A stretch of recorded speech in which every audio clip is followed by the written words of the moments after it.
Are you ready? Can Crushers. It don't really get no better than this the podcast that you're looking for if you're really heavy into wrestling. Hosted by the Mark. Energy that's so amazing. Gotta keep it entertaining. Rep the Can Crusher Nation. Yeah, you know what's going down in the ring. Lights out when you hit a ding ding. Knock them out like boom bada bing. Hold it down, you can crown me the king. Got a shout out to the Miz and Duke the Dumpster. We choke slamming everybody. Power driving, hit them with a face buster. Yeah, this the show you need and it ain't no need for waiting. Mark, hold it down for the Can Crusher Nation. All about wrestling and keep it entertaining. Can Crushers Wrestling Podcast. Time to break them, let's go. Yeah. Can Crushers. Yeah. Can Crushers. Let's go.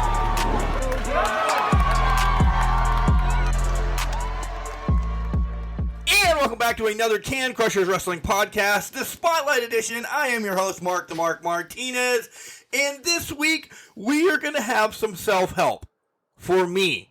Yes, I know I don't have the face for TV or a movie or anything on the big screen. My mother, my family has always told me I have a face for radio, thus the podcast, thus play-by-play for the radio around locally. So I figured I need to make my face better, so I need to go get some advice from an esthetician. And that leads me to Amber Rodriguez. Yeah, I'm pretty excited to talk to Amber and find out how she can help this face and what she can do to it. Pretty sure she's going to say she can't, but we're going to find out. So that's what's coming up on the interview. God, I hope she doesn't throw me under the bus that much. Be nice, Amber. Be nice. Guys, I got to tell you about other things first before we get to the interview. You know we are collaborated with Collar and Elbow, hats, hoodies, tees, all the cool stuff. The spring merch is right around the corner. They've teased some shirts, but nonetheless, head over to collarandelbowwrestling.com. Check out all the cool stuff that Al Snow and the hooligans from Collar and Elbow have. And then when you check out, use the promo code CANCRUSHERS, capital C in Can, capital C in Crushers, all one word. You'll save 10%. Don't forget to check out all our socials. It is Facebook, Instagram, and Twitter. It's all at CanCrusher69. If you're somebody and you want to be on the show, send us an email. Get into our DMs. Our email is cancrusher69@gmail.com. We'll shoot something back and say, sure, let's set up a date for so-and-so time. And you'll say, nope, I'm busy. And we'll say, okay, we'll switch it to a different day. And that's all fine and dandy. We know life hits. We will work with you. We love talking and hearing your story about how you got into the wrestling business. I do love it. This is the favorite part of my podcast, is the Spotlight Editions. And you can hear all of them. Spotify, Stitcher, iHeartRadio, iTunes, Google Play. The list goes on and on and on. And Spotify, don't forget. The list goes on and on and on. Make sure you check them all out. Like, subscribe, rate, all that kind of helps us out as well. And it doesn't cost you anything. It's just hitting a button saying, I like this guy. He's pretty cool. So, yeah. And his guests are even better. That's all you have to write. That's literally all you have to write. The first person that writes that, I'll send them a gift package. Take a picture of it, and I will, I'll send you something. I don't know. Yeah. Dropped it in one of our DMs. That would be really cool. I like this guy and his guests are better. That would be awesome. All right, here comes Al Snow to tell you more about Collar and Elbow, and then we come back. We have Amber Rodriguez on the line. Hopefully she can help make this face beautiful. Wrestling. A love and a passion we all share. I've started a wrestling brand. The wrestling brand. A brand founded on the aspects of wrestling. Two entities working together to create a product that connect emotionally for people everywhere. Collar and Elbow is the brand. Passion and love for wrestling is the drive. I am Al Snow, and this is Collar and Elbow, the wrestling brand.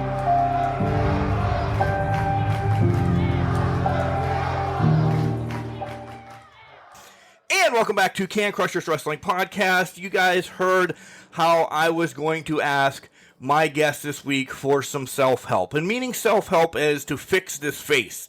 My guest is the Mad Esthetician, Amber Rodriguez. You've seen her in CZW, OVW, MCW, on AEW. The list can go on and on. She's a champion around the world as well. Amber, welcome to the show.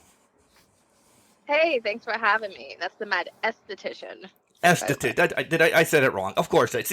I need pronunciation and facial help. So can you help me in any of those? I can't work miracles. So. And that's exactly what I said on the intro. So you didn't hear that yet. My mother told me I have a face for radio. My mother. So. Well, there you go. Yeah. Sam Laterna also called you a bad mamma jamma one time. Are you really that bad of a mamma jamma? I am the baddest of the mamma jammas. Okay, good to know. All right, let's get into some of this a little bit and find out who introduced you to professional wrestling when you were a little mamma jamma when you were bad. My brother, actually. My brother, Chuck Lennox, is also a professional wrestler. And so we kind of went from play fighting and play wrestling each other in the living room to doing it in the ring and getting paid for it. So shout out to your brother. Did you guys have cardboard cutout belts and everything? You had to have. We did. Knowing that two of you are in the business now, was this a tough pill to swallow for your parents, going, oh man, one, my baby girl, and, you know, my older sibling, you know, they both want to get into this reckless, with my air quotes, business. Were they supportive the whole time? Well, they didn't care so much for him doing it, but for me, okay. For me, it was like, oh no, not you too. And I'm like, yes. So, it was a lot. Definitely had our moments, especially because I started so young. I started when I was just 15. So it was just a lot for them to take in. My father is kind of like he ended up coming around. Ironically, after I joined the service and, you know, started to kind of manage my double life, you know, and I think really he just wanted me to have that security.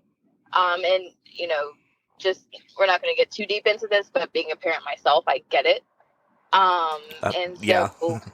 It's just, you know, the bigger picture of it all. You know, you don't want your kid to fall on their face. You want them to be good. And, you know, hearing they're going to be a professional wrestler, it's scary because, you know, so many thoughts go through your head. The biggest one, of course, first, what if you get hurt? You know, so you want to, you know, just make sure your kid has like a safety net. So I think that was, you know, the biggest thing. But after I showed him that I do have that, and, you know, we're all good now. So it was definitely a process, though. Definitely had our living room arguments. Yeah, I understand that. My son, I get into, my son has been blown up all over this podcast. He's in and out of wrestling, but, you know, he does stupid stuff, and I'm like, dude, just make sure you have something to fall back on. I'm fine. Trust me, dude, you need something. So I understand the whole dad thing. I do. Props to your dad for that. So when you guys were growing up, though, who did you know, because you mimicked when you were younger, who are your favorites? So many. But just to narrow it down to, I guess I'll give like my top 3. I was a huge Shawn Michaels fan. Everything about him I loved. And then especially when I broke in, you know, I'm very spiritual. I keep my faith very close, and so seeing how he was so open about his story and his journey with his spirituality, that really touched me as well. Who else? Of course, Mickey James and her feud with Trish Stratus, that's another I was going to say as far as my top three goes. But yeah, her feud with Trish Stratus was just monumental in women's wrestling, and it captivated me even at that age and made me go, yeah, I want to do this myself too. So, and I always say Crazy Mickey has a lot to do with the Mad Esthetician. We're going to get to that because I'm actually going to ask you who you are kind of now, but don't give me that because I'll give you my three thoughts, but we'll slowly get there. I think I pinpointed two of the three by luck. My third one might be off a little bit, but you can help me out when we get there. So, you're watching wrestling growing up and athletic in high school and all of that, or are you just a bookworm? Not really. Like, I wasn't really, like, into anything. Like, wrestling was just, like... That's it. my thing, And it's funny because in high school, like I said, I started when I was 15. So in high school, I'd be like, oh, yeah, I'm wrestling. And everyone would think, oh, you're on the wrestling team, like amateur wrestling. I'm like, no. Like, I leave here and I go to wrestling practice. Right. To be a pro wrestler. But yeah, no, outside of that, I danced. I did majorette dance. But I didn't really stick with that. I was one of those people, like, and now that I think back on it, like in retrospect, that was probably another fear my dad had, because I was definitely that kid that would pick up a hobby or a talent and drop it like 2 weeks later. So like I was in a majorette dance, that didn't last long. I was in band, that didn't last long. And like my dad would spend all this money on like whatever instrument and band I did, and like, costuming and stuff for dance, and I didn't stick with that. Then I did soccer for a little bit, and then it's like my poor dad. You were my son through and through. God, you really are. The thing that I stuck with, though, I have to say, like I've been at it this whole time for the most part. I did take that little hiatus, but outside of that, it's been consistent. Yeah, essentially hiatus, and we'll talk about the hiatus briefly. Essentially 10 years now, rounding, right? 2012 when you started is 2022, essentially, right? Yeah, minus 4 years, minus the 4-year break. Yeah, well, I said rounding. Yeah, it's good enough. Yeah. We round up here because we can't count on it. I was away. I wasn't like away. You know what I mean? Like I was still going to shows. I was still training here and there. So yeah. So you decide. When was the moment then? Because I wanted to be a wrestler. I was Ricky Morton. I was never svelte, I'll put it that way, but I always wanted to be Ricky Morton or Robert Gibson, whatever one. I wanted to be Rock and Roll Express. But I never pulled the trigger to go to a wrestling school. What was that defining moment? Did you know it when, you were beating your brother up in the living room and mom and dad were yelling at you that I'm going to a wrestling school? Yeah, because it was definitely me that was That's what yeah. Shout out, hey brother, if you're listening, she kicked your ass the whole time. Yeah, I'll kick his ass any day. So yeah. Yeah, man. Yeah, the defining moment. Not really. It's just something I always like set out to do. Like I always knew in the back of my mind I wanted to, but I never knew it was actually possible. Like I didn't really know, like I'm like, man, there's a school for this, like you like graduate, it's like, you know what I mean? Yeah. Like the concept of it sounds so crazy, but yeah, my brother one day found Gilbert's on a Google search, and I guess the rest is history, like, because he started before I did, and yeah, like he did that, and I'm like, man, like there's an actual school for this. Like I want to do that. Like I have to do this, man. Like I want this to be like, my career. Like I never really wanted to be like a doctor or a lawyer. I always just wanted to be a wrestler. So yeah, when he found it, that was it. I was hooked. Do you think, I don't think I've ever asked this, but you've just planted it in my head now. Do you think that wrestlers, and I mean across the board, have the craziest type of passion to get into it? Because you hear, baseball players, kids start when they're 10, they play baseball, it's off and on, it's this and that, you're beating your brother up at a young age, and you've continued, and you're still going to beat up your brother tomorrow, or where the hell you're going to beat him up again. But it's just like, once wrestling is in your blood, Baseball people retire at a young age. Wrestlers, one of your tag team partners that I'm going to talk to you about here in a little bit, is still wrestling at the age of like 79. Does it just blow your mind that, wrestling is just in you forever, where people in other sports, and I'm not knocking them, can just step away and say, all right, I'm done with it? No, it's like the mob, man. Like, wow. You went a completely different direction, but all right. I have a really messed up sense of humor. Clearly, but that's good. It makes sense, though.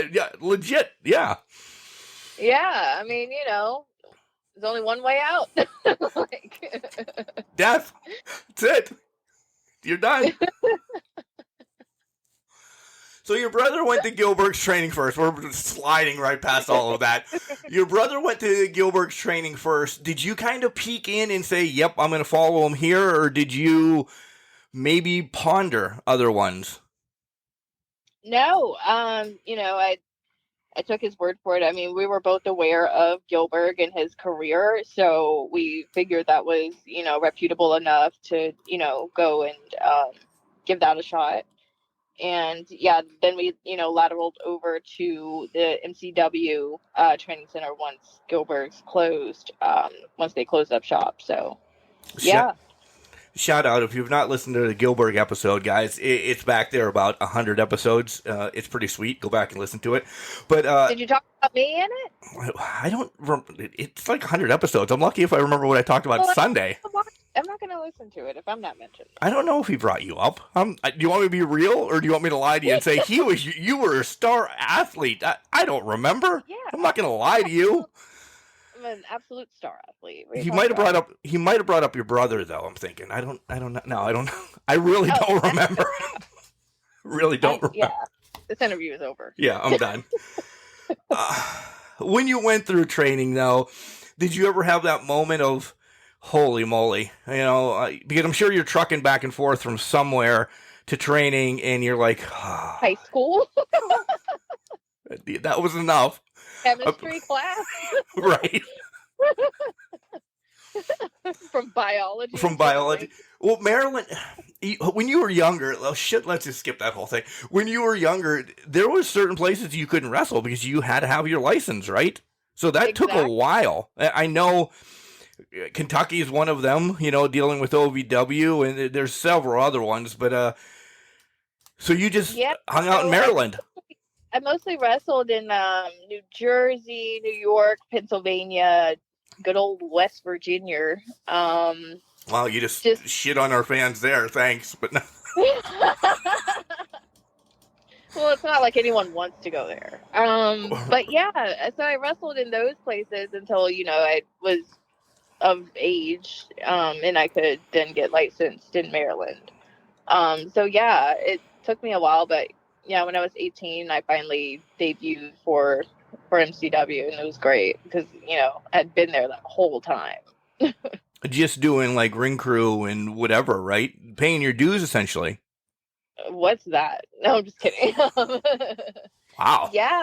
And that was like the most annoying part, and I only say that because it's like such long days, you know what I mean? Because like students get there, like shout out to wrestling students, man, because those are the real like unsung heroes when it comes to this, because like they really, like, you got to get there before everyone else, right? You're setting up. Sometimes if the ring is like in someone's storage unit or like at someone's house, you go there, you load it up, you go to the venue, you unload it, and then hopefully there's a lot of hands, if not, there's just like freaking 3 people, like, it's the worst. And then after the show, you're tired, but nope, you got to break the ring down. You got to get all the chairs put away. You got to take the ring back to said storage unit or homeboy's house or wherever, you know what I mean? And then you get to go home, or no, you go to Waffle House and then you get to go home. So it's a lot.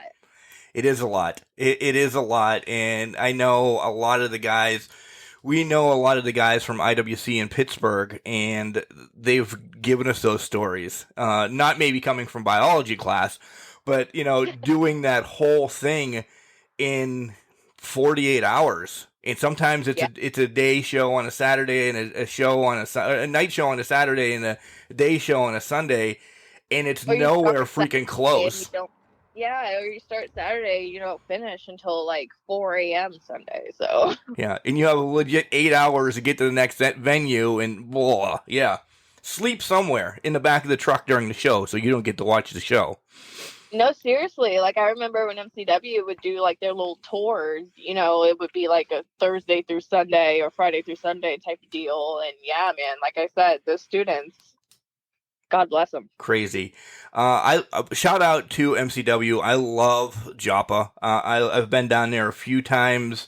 I like that venue. I really do. And I know they kind of, yeah.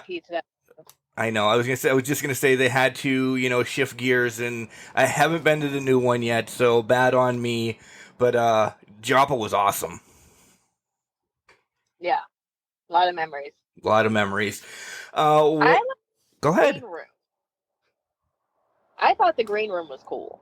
See, I didn't get to come back there. Yeah, I'm not that cool yet. It wasn't as good of a venue as Joppa, but it had a lot of history, and it's where I saw my first MCW show, so it had some significance.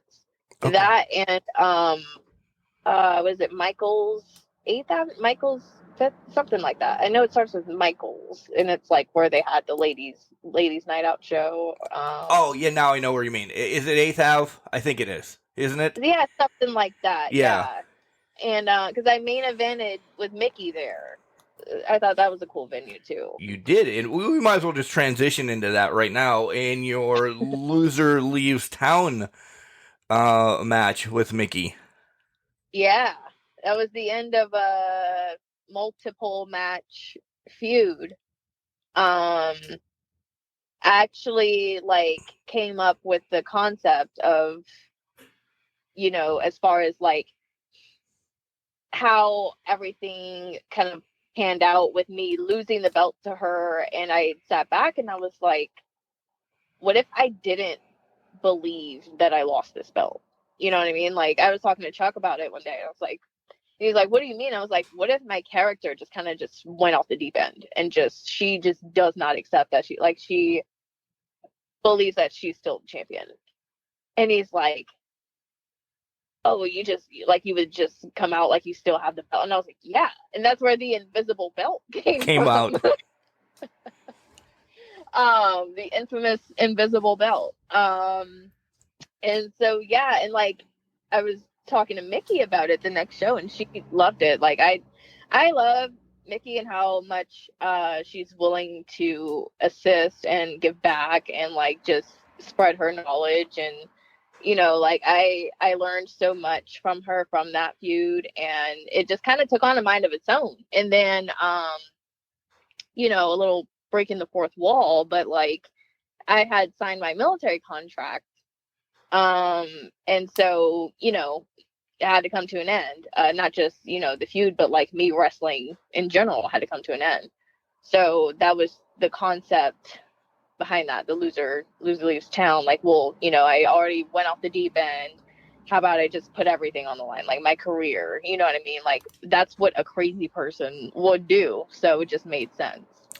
It made perfect sense. It really did. And following MCW through that, it was golden. It really was. You didn't know. You thought, holy cow, this crazy person is putting her life on the line to get back a strap, a belt, or whatever the hell you want to call them, just because she's this crazy. And boom, and nobody knew. I mean, of course, this is the great thing about wrestling is we don't know all the stories of why, who, what happened, this, that, and the other, which brings us to your kind of little hiatus. Yeah. Yeah, it's the move that no one saw coming, because you see Loser League sound like, oh, Mickey's probably signed. And that's what all the dirt sheets were saying, right? And then I'm in the back ha ha ha, it's me.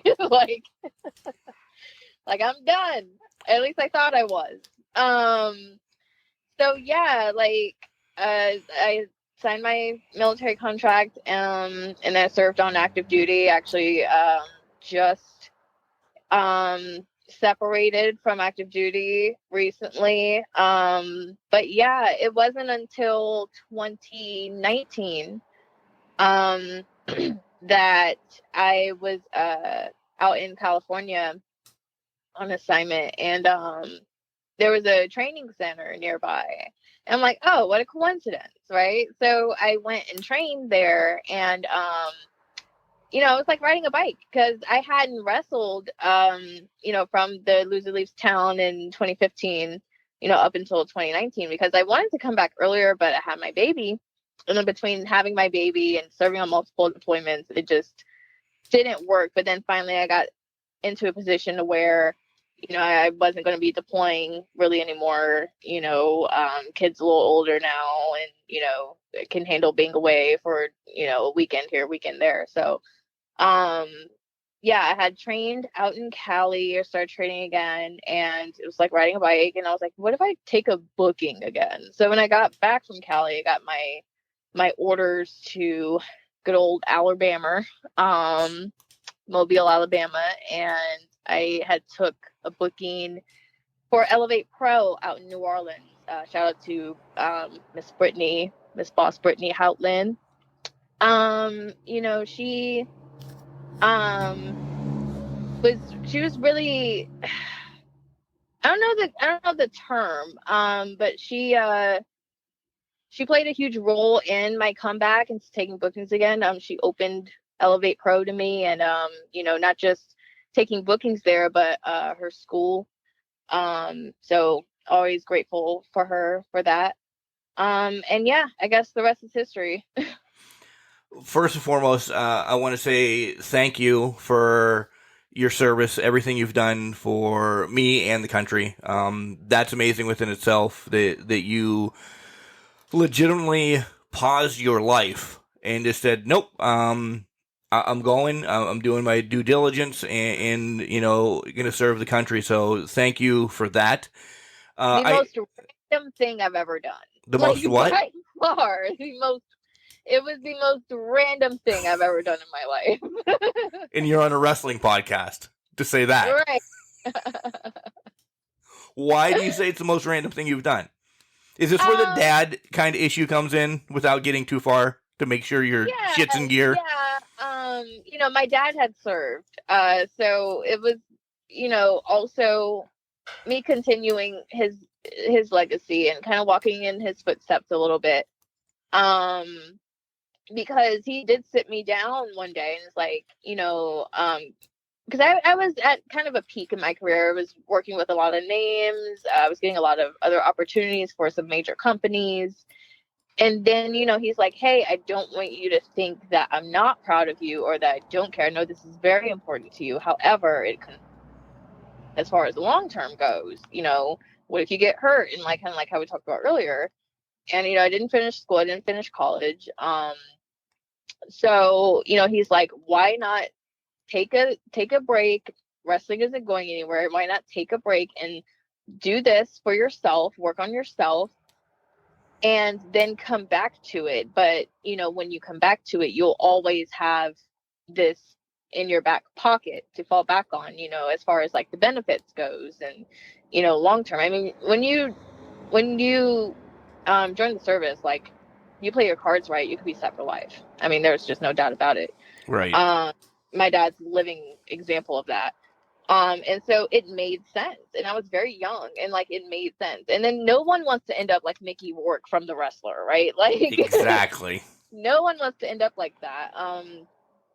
So it's super important that, you have something else. Like, it doesn't mean that you don't care about wrestling. You're just a responsible adult. You know what I mean? So I don't know what that is yet. So, okay.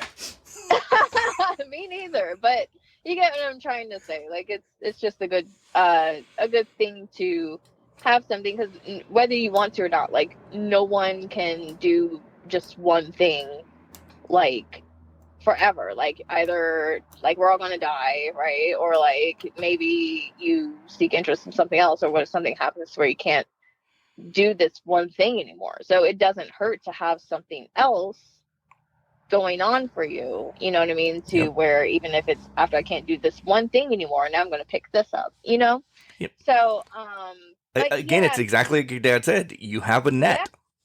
Yeah, and then he's like, why not do this? And I'm like, okay. And like, I didn't want to be, in the sand getting shot at, so I picked the Coast Guard. Okay. So. So you're doing a lot of tanning and, taking care of your body in there. No, I'm kidding.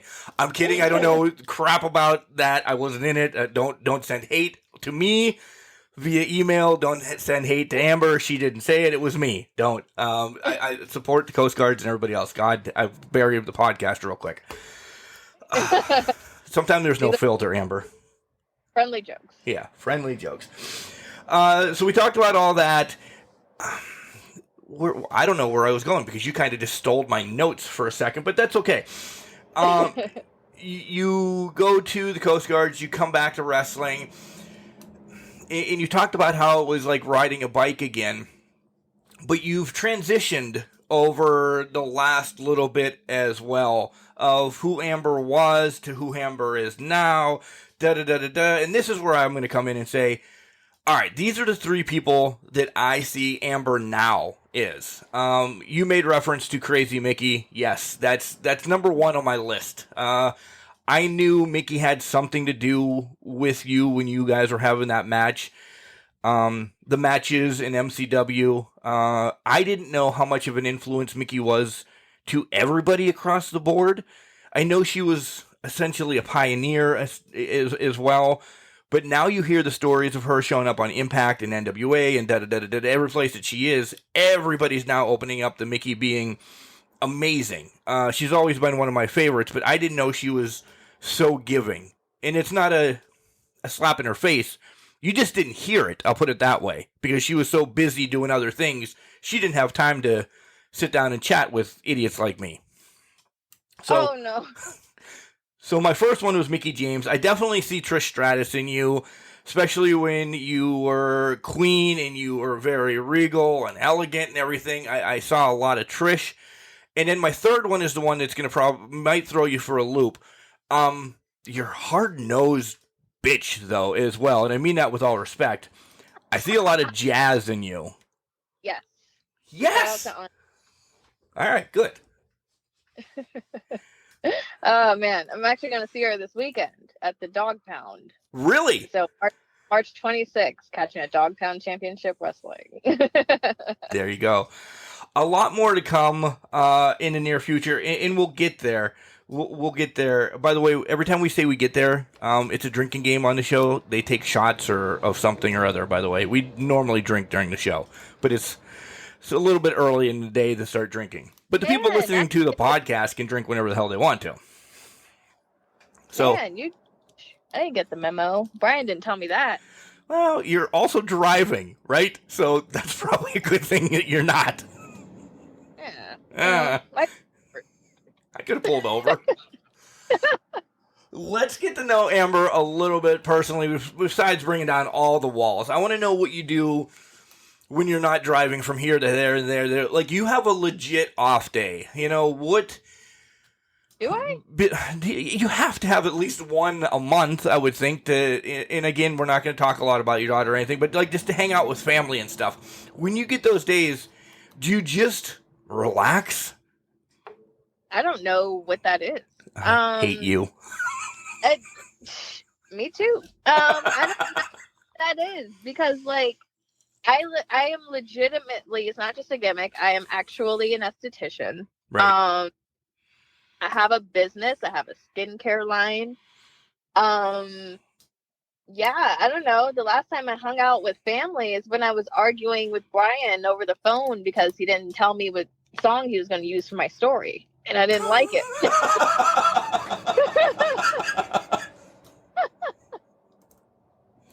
Shout out to Brian. Good job, buddy. Yeah, man. No, he's good. But he's not far. When you do get a moment, is there like something that you like doing, like movies or music, video game? Is there any time that... what? Okay. I am a huge horror movie buff. Like, I love, like, 90s horror movies. The worst CGI quality, the better. Blair Witch Project. That's on the list, but my favorite is The Lost Boys. Yes. Touche. Yeah. Yeah. I'll give you I that. also love a good Nightmare on Elm Street. Freddy's Dead is my favorite because it's the worst. It's the worst. So it's my favorite one. So yeah, let's sit back and watch a good one of those. Also, I've never said this on a podcast, so you're the first. But my guilty pleasure is I love playing The Sims, and people make fun of me for it, but I love it. Do you? Again, you're my son. He builds houses just to build the house and put everything in it. And then he destroys the family that's in it so he can rip down the house and build a new house. My favorite thing is building the house and then taking away the doors so they can't go anywhere and then seeing how they survive. You're effed up, but okay.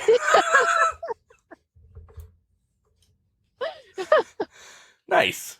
Okay, The Sims. And it's cool. Do you buy all the expansion packs, or you just okay. So you have pets go to college and build flowers. You have all of those stupid ones.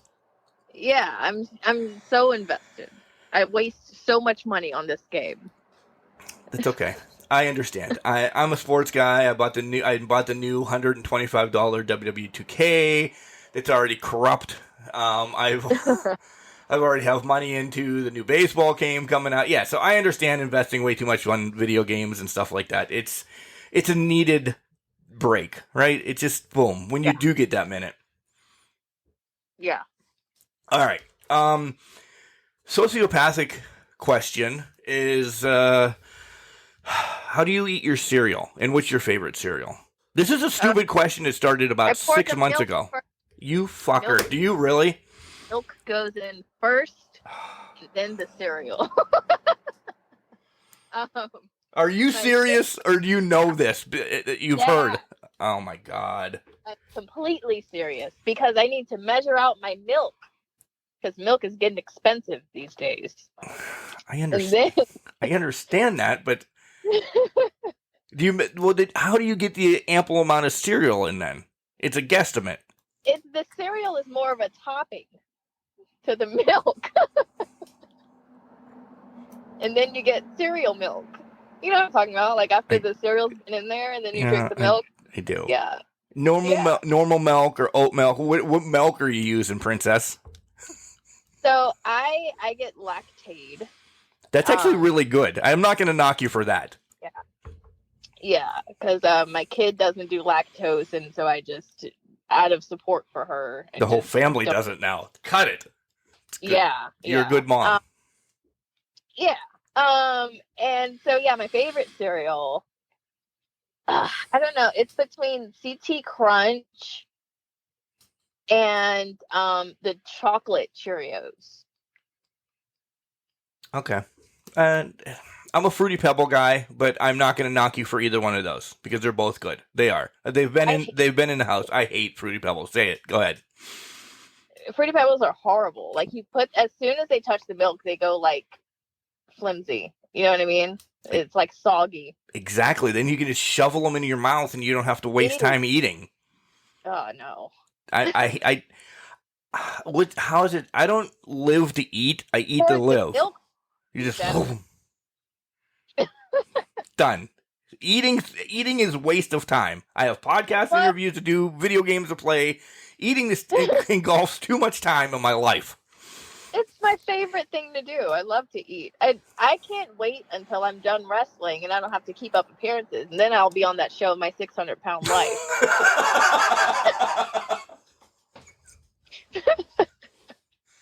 Cool. I'd eat all day. Good. You're making a comeback on TLC. Amber Rodriguez. I'll still be the Mad Esthetician. You will be. That's amazing. And hopefully that's not for 50 years. For the love of God. Yeah. So what is your favorite thing to eat? Because I'm going to transition because I need you to be on one of these next YouTube shows as well. and I'm going to put something in somebody's ear, hopefully, because you've been around her and you know of her and you worked with her. Tell me your favorite thing to eat is tacos. Tacos are cool, but they're not my favorite. My favorite is sushi. I love sushi. Huge fan of Chipotle. Praying that they endorse me someday. Huge fan of Chipotle. What else? I don't know, man. I eat a lot of stuff. Like I'll try anything once. I love seafood too. Huge fan of seafood. My push is that you end up on tacos with Thunder Rosa because you've been at Mission Pro a couple times. Wouldn't that be fun? That would be fun. The taco vlog. Yeah, I mean she's paying. Yeah, I'll go if she's paying.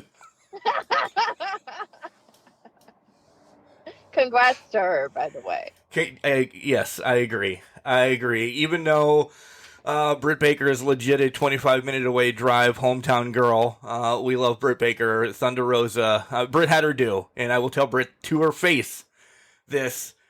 Thunder Rosa, and I hate the word deserves, but deserves everything she's getting for AEW, Mission Pro, and everything she does, because what she does for professional wrestling and women is unbelievable. She's actually one of the next tattoos that I'm getting on my sleeve. So yeah, Oh, wow. Yeah, she's awesome. So let's talk about Mission Pro. You were there. How fun was it having a match in that brewery surrounded just by beer all over the place and having Dave LaGreca there as well? Yeah, I mean it was cool, man. It was hard to avoid all the beer. Right. But I waited until after my match because I'm a professional. Sure are. But yeah, it was cool. It was a fun crowd. They were really into everything. A lot of people really buy into this character because I mean, I have a cool look. I get to really just like let loose and be as crazy as I want. So yeah, it was a fun crowd. Dave LaGreca was fun to have around. Very, very funny. Yeah, it was just good vibes, really. Is this? I forgot the Would You Rather's, and we'll get to them right after I ask you this. Is this your favorite character that you're playing because you're essentially being yourself times 11 as you hear on all other podcasts? Yes, absolutely. I am very much a psychopath. So I can just play it up like I'm playing something, but I'm really just being myself. Times 11, right? Yeah. Yeah. All right, let's do the Would You Rathers, then we'll actually transition to something really, one more match I want to talk about, and I made reference to it, 15 minutes ago. But the Would You Rathers, okay? Would you rather go to Dr. Isaac Yankum for your dentist or Dr. Britt Baker, DMD? I have to say Britt Baker because my dad is a huge fan of Britt Baker. Of course he is. Good for your dad. Funny story. Okay, I don't mean to hold you up, but I'm holding you up. I'll talk until you have to put your child to bed tonight. I'm good. Yeah, I mean, okay, I just gotta put this out there. So my dad, he's great, right? He's like my best friend. So I tell him that I'm going to be on Dark, and I don't get, oh man, congrats. I get two questions. The first one is oh, is Nyla still working there? Because that's my best friend, right? And I'm like, yeah, Dad, she's still there. And he's like, oh, okay. And he's like, hey, Britt Baker, she's a dentist, and she like he's telling me as if I don't know, right? He's like, yeah, she's a dentist, and she wrestles, and it's like her thing. I think that's really cool. And I'm like, yeah, Dad. He's like, you gonna meet her? Tell her I said hey. And I'm like, you know what? I will. I didn't, but don't tell him that. Anyway. Well, you better hope he doesn't listen to this now. No, it gets worse. So, I think it was like a few weeks later, I'm like complaining about a toothache that I had. And he's like, you know, Britt Baker, she's a dentist. Why don't you just call her? Because you have everybody's number in the wrestling business, right? Like, this is how he thinks. And it's just so funny to me. It's so cute. So your dad is completely engulfed in professional wrestling now, right? Like he just watches it here and there. Really, he's like a casual fan. He's not like a hardcore fan. But he's waving Britt's flag all over the place. Oh yeah. Okay, it's good to know. It's good to know. Would you rather hang out with a hot mess or beautiful people? Oh, it's a good one. I gotta say hot mess though, because I got a little hot mess in me as well. With this whole Mad Esthetician thing. Yeah, that was a setup question. If you don't want to hang out with a hot mess, because the hot mess can only make you look better or multiply your craziness. Yeah, or both. Or both. Or both. And loaded question here, okay? Because I know you've kind of known both of them. Would you rather have Jessica Carr as a referee, because you know her a little bit, or Aubrey Edwards? I gotta give it to Jessie. Man, we go way back from my Gilbert's days. We actually started together, so I'm a little biased. Yeah, I figured it was a loaded question. And you brought up your dad's best friend Nyla Rose. You were having matches with Nyla before it was cool. No, my best friend, not my dad's best friend. Your best friend. Okay, yeah. Well, there you go. You were having matches with your best friend way before it was cool to have matches with Nyla Rose. She's been taking over the world slowly. People just have caught on now. Yeah. Yeah. Okay. Another match I do want to talk about. It was one of your very first matches, and this is. I want to know everything you can tell me about this match.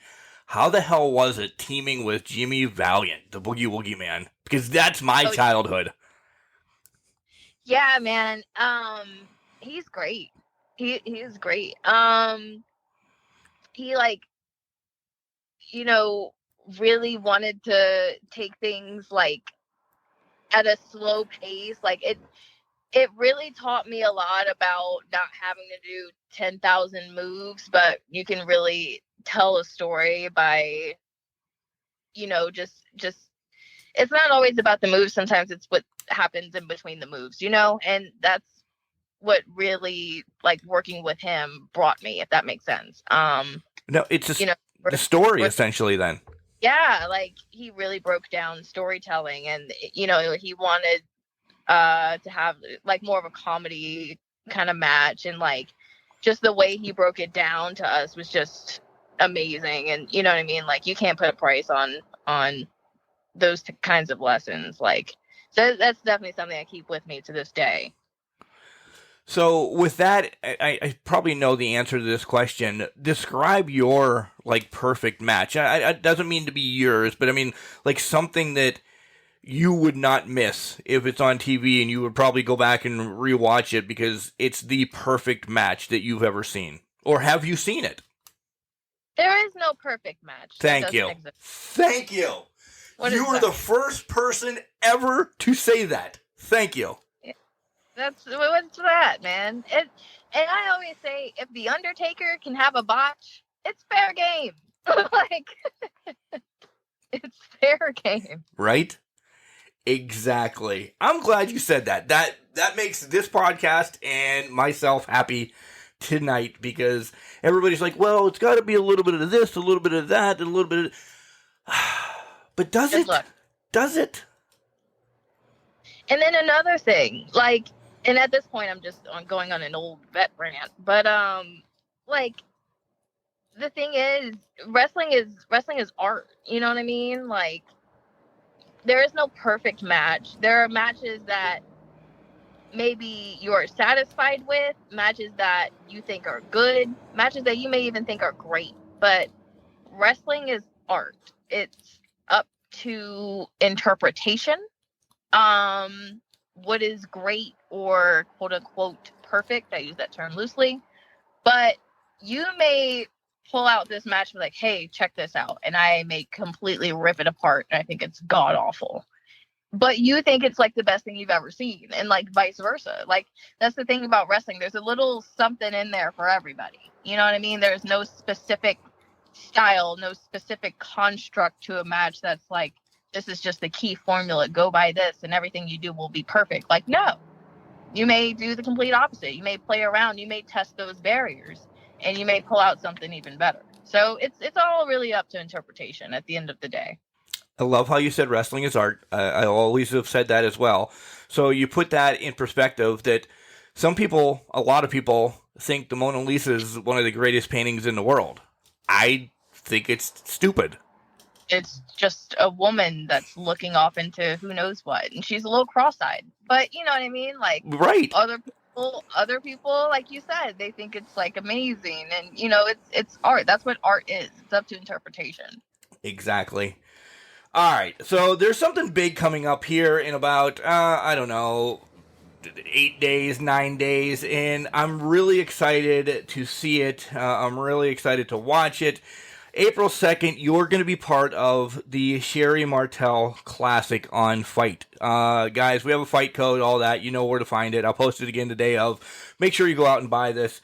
Some of the people in this, besides yourself, Jasmine Allure, Danny B., Promise Braxton, Heather Monroe, the list goes on and on and on. It's an amazing... Well, no one else really matters. Well, no one else really matters. Okay, okay. Right, besides you. I agree. I completely agree with this. I'm just pumped. One, this is happening overall for women to do this. And I love that Sherri is getting something for her as well. You know, R.I.P. Sherri, but this is really cool that this is coming about. How did you get into this? I was asked to do it, and I said yes. That's it. Couldn't have made up a story. And this was one of the things that I wrote to you, so you could have made up a story and said, man, I've always loved Sherri. This would have been dedication to her. I was asked, and I said yes. What a crap answer. In all seriousness, it is an honor, and I was very grateful to have been approached with it, because they could have asked literally anyone else, but I was chosen. And it's wonderful because, you know, it's one of those things where like so many women would kill to be there, and I'm there. So it's nice. And you know, it's a lot of pressure also, because now I have to deliver, you know what I mean? And I have to show why I was approached with this wonderful opportunity, and I'll deliver. I mean, I'm excited to just get there and be my weird self and freak people out. Guys, again, it's April 2nd. I will continue to post about it. Make sure you buy it. It's on Fite. You can watch this crazy woman say yes to be in an awesome tournament. It's honoring Sherri, and like, so don't try to cover it up now. No, let me get this out. So a little tidbit. I wear, you know, sometimes I'll come out with the surgical markings on my face. That is my way of kind of paying homage with my own sick twist to Sherri's face paint. Okay. So a little fun fact there. I hope we see it that night and you don't forget about it. How would I forget my own surgical markings? I don't know. I usually don't give questions or say what we're going to talk about. I just say, hey, here's a podcast. But this was so important to me that to get it out that Sherri's having a tournament, I thought you would, I don't know, stick and say, yeah, I was really excited about it. And I was asked and I said, okay. Like,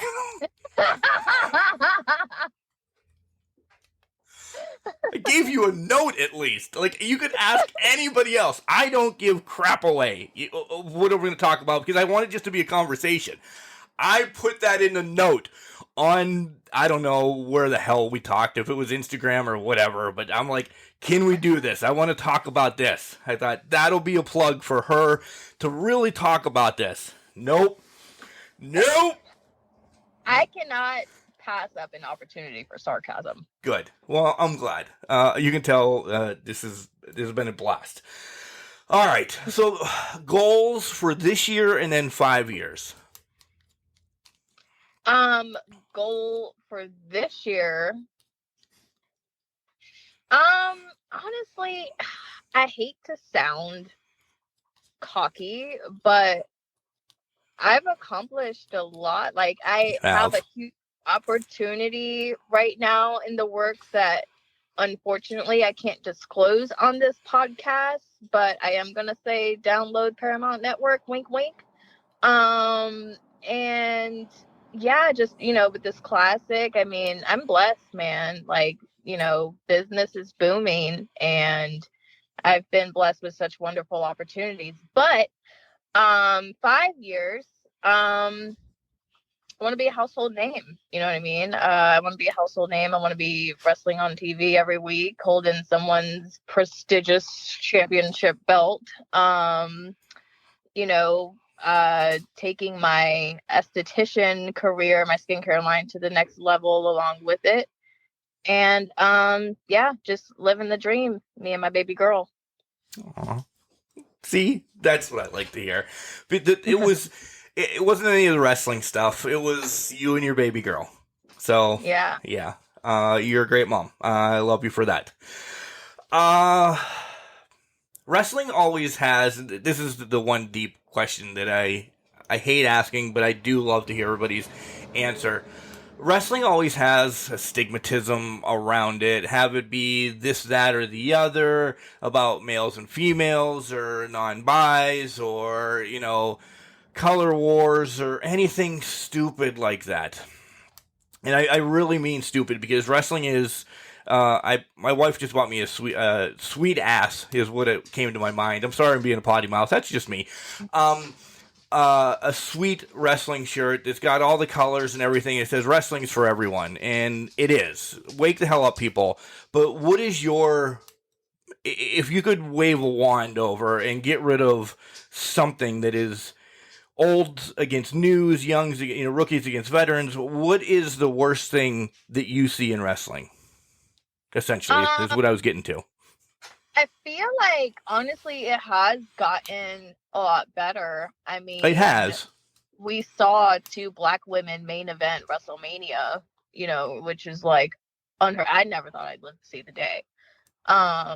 So it's gotten a lot better. Then Speaking Out happened, and a lot of creeps got cleaned up. Thank God.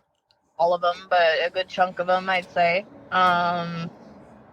But I just say consistency, because it seems like, and this is a little controversial, so I'm not gonna dive too deep into that, but I'll scratch the surface and say it seems like a lot of wokeness is just to be trendy, and it's not really kept up, Yep. If that makes sense. To me, it makes perfect sense. You don't have to go any farther if you don't want to. And if you don't understand, Can't Crush Your listeners, get out of your hole. Yes.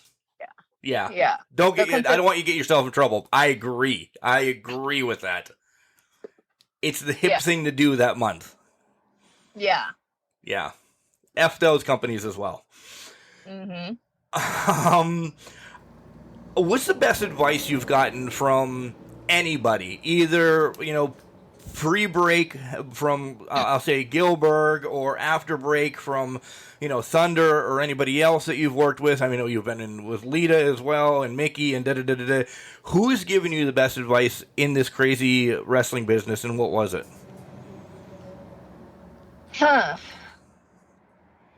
Man, it's hard to just, pick one little piece. I have to say, I have to shout out my mentor, Black G's, excuse me, NWA superstar Black Jews. Thank you. Yes. He looked great, by the way, at the Crockett Cup this weekend. Shout out.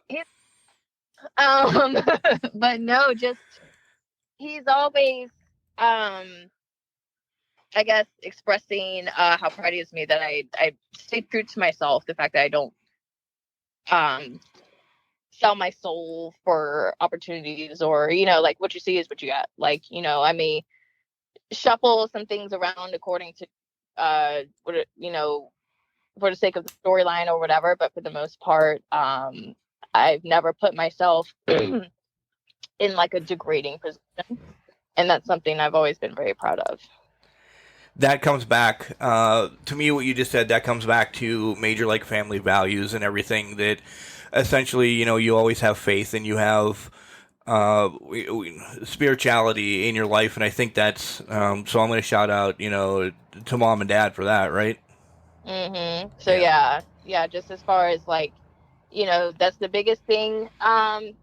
It's been on me about just, being consistent with me,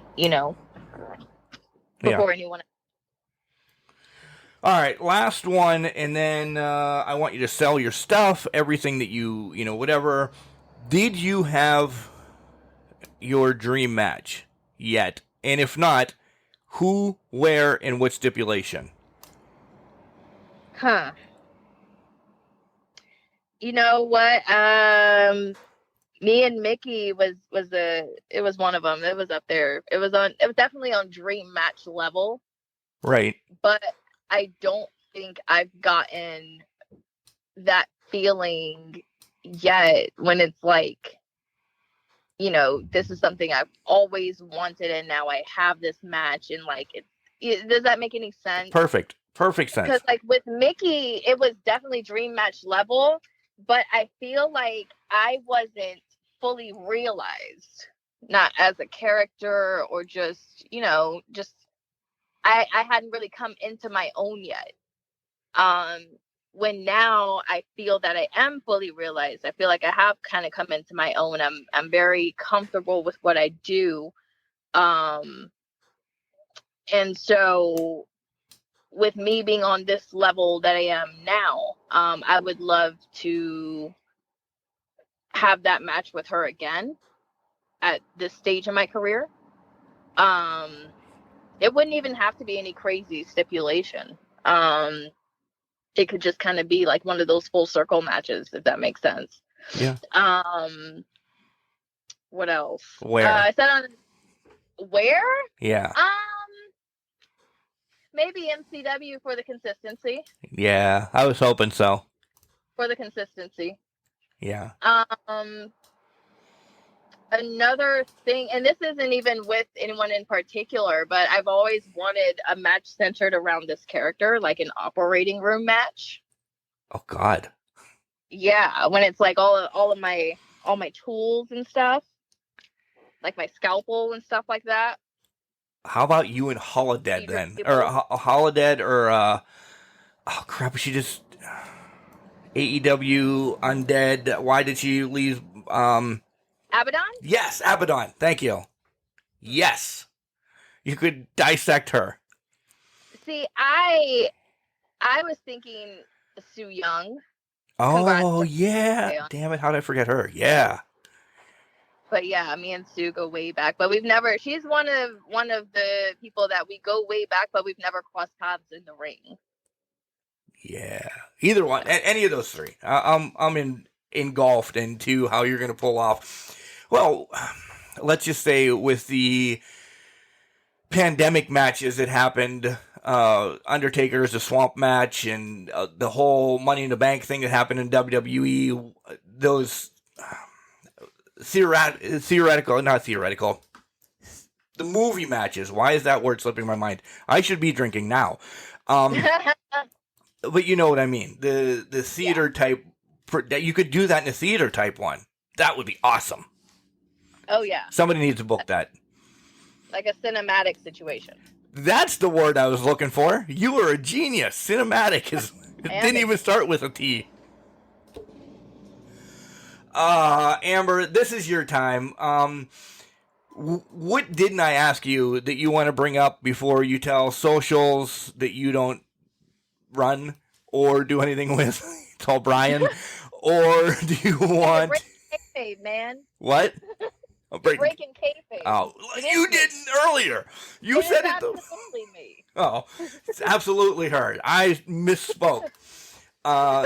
Sell your product, sell everything, sell yourself. What didn't I ask that you want to talk about? It's your time, dear. Yes. So you can shop ashleyreneebeauty.com. That's where you can get all of your holistic skincare needs. Our beard and scalp oil has been selling like hotcakes. If you are a bearded man or lady or in between, we don't. And our milk bath, that's another product that we have that's doing really well. So yeah, holistic skincare is something that you will always hear me preach about because, these products that you get out of the stores, they may smell good or whatever, but anything that you have that does not expire or does not expire for a very long time is alarming. So, shop Ashley Renee Beauty. Our stuff has a shelf life and it is good for your skin. It's nutritious for your skin. We use all natural holistic ingredients, everything ranging from hemp seed oil. We are dabbling in CBD currently as well. So there's that. Follow me on the Twitter and the Instagram at one Amber Rodriguez, and I'm on Facebook at Amber Rodriguez. And also shout out to Bama Boy Buck. That's the guy that produces my vignettes. We have another short film coming out very soon. Cool. So tell me more about this beard and the scalp stuff. Does it help grow hair back? So it stimulates the follicles. So we don't claim to treat or cure any disease or condition. Well, but, you're not Hair Club for Men, is what you're saying, right? Exactly. Okay. But we have seen results. We've seen good results from the patchy bearded community. We've gotten good reviews from them. I'm kind of gonna expose Shane Strickland right now. He uses our beard oil. And you see that his beard's coming in very nicely. So wow. Here's the bus. Shane, you're underneath it. Amber's driving you over. Boom. Amber, I've had a blast. Thank you for coming on the show. I hope to speak to you again. I hope to see you in the near future. Apparently, I have to go to subscribe to Paramount tonight now. Not only just for Yellowstone, but for something you'll be doing. So, yeah. Yeah. Yeah. All right, dear. I'll let you go. Keep trucking away. I don't know if you pulled over or not. Hopefully, you're safe in your vehicle. Yeah, for the most part. Good. I've been driving with my eyes closed this whole time. Well, that's good. I don't know where you're at, but that's probably the best thing to do on the highway most of the time. There's a lot of lunatics out there, including you. Huh, what'd I tell you? She couldn't help me out. Well, no, actually, I think she did. Maybe this, the beard stuff can make my beard a little softer, grow a little bit more. I don't know if I'm a patchy like Strickland is, so I'm all right there.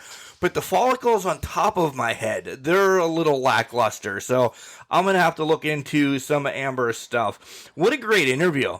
She'll send it right back at you. Wow. Sometimes I have people on the show that they don't know that I'm joking or whatever. They're like, wow, you were a real dick after the interview. But Amber didn't care. She just, boom, here's a punch right through the phone, and she brings it right back. I love that. This was a great conversation. Getting to know Amber was really cool. Seeing some of her stuff, like prior to her hiatus in MCW, was awesome. I knew Mickie James was going to be somebody she held high, and just loved, and the whole Loser Leaves Town match was really cool. This was a great interview. I really enjoyed it. Again, I want to thank Amber for your service first and foremost, that's awesome. Thank you for giving up years of your life to protect us here in the United States, on the coast, getting a suntan as a Coast Guard. I'm joking again, by the way. That's awesome.